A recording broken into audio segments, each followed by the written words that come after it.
अस्सलाम वालेकुम। आज है 4 दिसंबर 2025 और आज है unemployment claims 5:30 PM UAE time के अकॉर्डिंग। तो चलिए हम समझते हैं कि अनएम्प्लॉयमेंट क्लेम्स आखिर क्या होते हैं और इनका मार्केट पर कैसे इम्पैक्ट होता है, स्पेशली अगर आप गोल्ड पर ट्रेड करते हैं।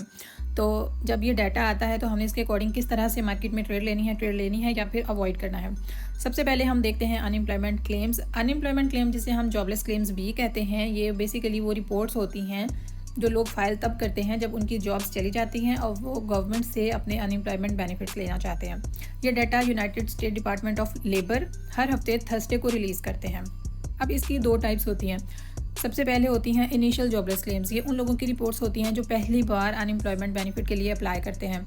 ये एक तरह से एक लीडिंग इंडिकेटर भी कह सकते हैं जो हमें बताता है कि लेबर मार्केट में कितना सडन वीकनेस आ रहा है। और दूसरी होती है कंटिन्यूइंग जॉबलेस क्लेम्स। ये उन लोगों का रिकॉर्ड होता है जो लगातार बेनिफिट्स ले रहे होते हैं। ये भी डाटा हमें बताता है कि नई जॉब्स ढूंढने में लोगों को कितना टाइम लग रहा है, यानी वो कितने टाइम से बेरोज़गार हैं। तो अगर इनिशियल क्लेम्स ज़्यादा आई तो इसका मतलब है कि कंपनीज लोगों को निकाल रही हैं, इकोनॉमी स्लो हो रही है। और अगर कम आई तो मतलब जॉब्स क्रिएट हो रही हैं, इकोनॉमी स्ट्रॉन्ग हो रही है। अनएम्प्लॉयमेंट क्लेम्स का गोल्ड पर कैसे इंपैक्ट होता है, अब इसको समझते हैं। इसकी भी मेन दो रीज़न होती हैं। सबसे पहली रीज़न होती है सेफ हेवन डिमांड। गोल्ड को एक सेफ हेवन एसेट माना जाता है। जब जॉबलेस क्लेम्स ज़्यादा आते हैं तो इकोनॉमी कमज़ोर होने का डर पैदा होता है। इसी डर की वजह से इन्वेस्टर्स जो होते हैं वो अपना पैसा गोल्ड में डालते हैं। इसीलिए थ्योरेटिकली जॉबलेस क्लेम्स का गोल्ड के साथ पॉजिटिव लिंक होता है। दूसरा रीज़न होता है फेडरल रिजर्व की एक्सपेक्टेशंस। फॉरेक्स और गोल्ड ट्रेडर्स इस डाटा को इसलिए भी क्लोजली देखते हैं क्योंकि ये फेड रिजर्व का नेक्स्ट पॉलिसी का अंदाज़ा लगाने में आपको मदद करता है। फेड का काम है अनएम्प्लॉयमेंट को स्टेबलाइज रखना। अगर जॉबलेस क्लेम्स बढ़ रही हैं तो फेड इकोनॉमी को सपोर्ट देने के लिए इंटरेस्ट रेट्स कम कर सकती है।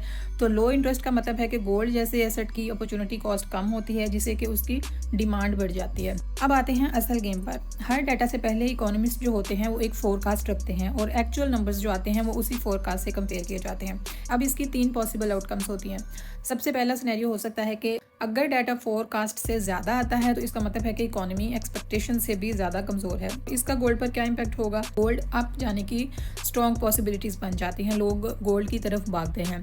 दूसरा सिनेरियो क्या हो सकता है कि अगर डाटा फोरकास्ट से कम आता है तो इसका मतलब है कि इकोनॉमी एक्सपेक्टेशन से भी ज़्यादा स्ट्रॉन्ग है, तो गोल्ड जो है वो डाउन जाने की पॉसिबिलिटीज़ होती हैं।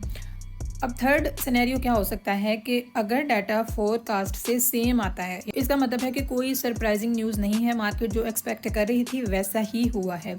डाटा का एग्जैक्टली एक्सपेक्टेड आना भी एक सिग्नल होता है कि इकोनॉमी किसी एक ट्रेंड में स्टक है। और अगर आप इसी तरह से इन्फॉर्मेटिव वीडियोस देखना चाहते हैं तो आप हमें फॉलो करें। हमारे व्हाट्सएप चैनल का लिंक बायो में मौजूद है, आप उसको ज्वाइन कर सकते हैं, जहां पर आपको फॉरेक्स के रिलेटेड डेली ट्रेड आइडियाज़ भी आपके साथ शेयर किए जाते हैं और इसी तरह से फॉरेक्स की एजुकेशन भी आपके साथ शेयर की जाती है।